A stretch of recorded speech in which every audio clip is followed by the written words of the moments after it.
મીરા કહે એવા વરને વરીને હું શું કરું, જે આજે જીવે ને કાલે મરી જાય.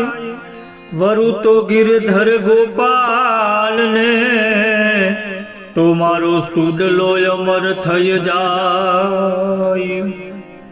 કાનુડે વનમાં લૂટી સખી મુને, કાનુડે વનમાં લૂટી.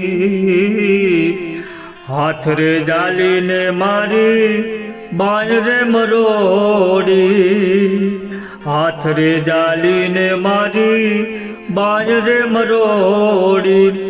એ મોતીની માળા તૂટી રે સખી મુને, કાનુડે વનમાં લૂટી.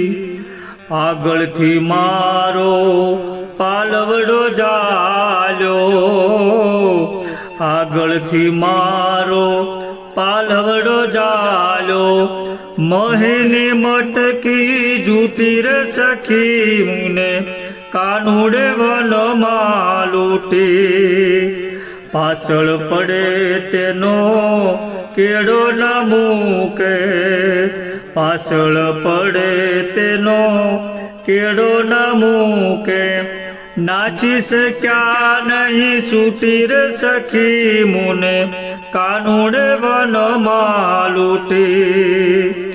બાય મીરા કહે પ્રભુ ગિરિધર નાગર, બાય મીરા કહે પ્રભુ ગિરિધર નાગર. કહીએ તો લોક કહે જૂઠી રે સખી મુને, કાનુડે વનમાં લૂટી. કાનુડે વનમાં લૂટી રે સખી મુને, કાનુડે વનમાં લૂટી, કાનુડે વનમાં લૂટી. આ ભજન વાણી મીરાબાઈની છે અને કૃષ્ણ ભક્તિના રંગે રંગાયેલા મીરાબાઈની વિશેષ બીજી કાંઈ ઓળખ આપવાની ન હોય, કારણ કે બધા જ જાણે છે. હવે આ ભજનને વ્યવહારિક દ્રષ્ટિએ જોઈએ તો આપણને એવું સમજાય કે શ્રી કૃષ્ણ કાનુડો નિર્જન વનમાં ગોપીને લૂંટે છે, એનો હાથ ઝાલે છે અને એને ખેંચા ખેંચીમાં કંઠમાં પહેરેલી મોતીની માળા તૂટી જાય છે. પછી પાલવનો શેડો પકડે છે અને મહીની મટકી જૂટવી લે છે અને પાછળ પડીને કીડો છોડતો નથી. એવી કનૈયો લીલા કરે છે એવું આપણને આમાં સમજાય વ્યવહારિક દ્રષ્ટિએ. પણ સંતોને આ સંસારની કે સમાજની વ્યવહારિકતા સાથે બહુ નિસ્બત નથી હોતું અને એવી શિસ્ત્રી વાતને સંતો પોતાની વાણીમાં લાવે પણ નહીં. પણ એનો આધ્યાત્મિક અર્થ, પારમાર્થિક અર્થ કાંઈક જુદો હોય છે અને એ અર્થ સમજાય તો જ મહાપુરુષના ભજનને આપણે બરાબર સમજી શકીએ છીએ. કાનુડે વનમાં લૂંટી સખી મુને, કાનુડે વનમાં લૂંટી. વનમાં લૂંટી તો આ વન કયું? તો આ સંસાર છે ને, એ જ એક વન સમાન છે.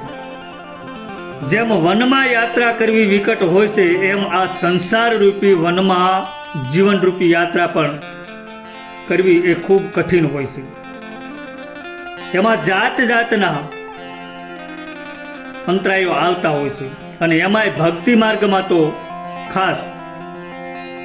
અને એટલે તો એને ભવાટવી કહેવામાં આવે છે. એમાં શ્રી કૃષ્ણ પ્રભુ પરમાત્મા એની પ્રિયતમા ગોપીને લૂંટે છે. હવે ગોપી એટલે કોઈ વ્યક્તિ નહીં, પણ ભક્તની સુરતા, પરિબ્રહ્મ પરમાત્મા શબ્દરૂપી શબ્દબ્રહ્મ સુરતાને લૂંટે છે. અને આ લૂંટ એટલે શેની લૂંટ? તો સંસારની મોહ માયાની લૂંટ. પ્રભુ એના ભક્તની અહમતા, મમતા, અહંકાર એ લૂંટે છે. અને એકવાર ભક્તની ભક્તિથી ખુશ થઈને જેનો પાલવ પકડે તેનો પછી કદી કેળો ન મૂકે. એટલે કે સમર્પણ ભાવથી ભક્ત પરમાત્માને આધીન થઈ જાય પછી એની ચિંતા ભગવાન કરે છે. ઉપનિષદ કહે છે કે એ પરમાત્મા જેનું વર્ણન કરે છે તે જ એને પામી શકે છે.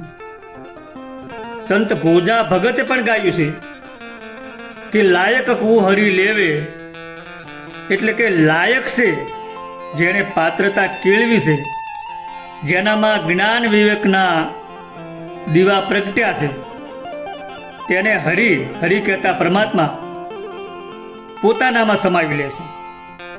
પણ મીરાબાઈ કહે છે કે આ વાત કહીએ તો લોકો જૂઠી કહે છે. ભગવાને મને લૂંટી લીધી છે એમ જો લોકોને કહીએ તો લોકો મને જૂઠી જ માને. અને જગતનો નિયમ છે કે જગતને ને ભગતને ક્યારેય મેળ નથી હોતો. સાચા ભક્તોને જગત ક્યારેય જીવતે જીવ ઓળખી નથી શકતા, કાયમ એની હાંસી ઉડાવે છે. પણ એવા સંતો જ્યારે એવું કંઈક પ્રમાણ આપીને સતલોક સીધાવે પછી એની હાંસી ઓળખતા છે ને પછી તો એની સમાધિને પૂજે છે. મીરાબાઈને પણ જગત ઓળખી ન શક્યું. એમને એમના પરિવારે જ હેરાન કરવામાં કાંઈ બાકી ન રાખ્યું. પણ જ્યારે કૃષ્ણના સ્વરૂપમાં સમાઈ ગયા પછી દુનિયાએ મીરાને હાસી રીતે જાણ્યા. અને હજી આપણે તેમની વાણી રૂપે યાદ કરીએ છીએ.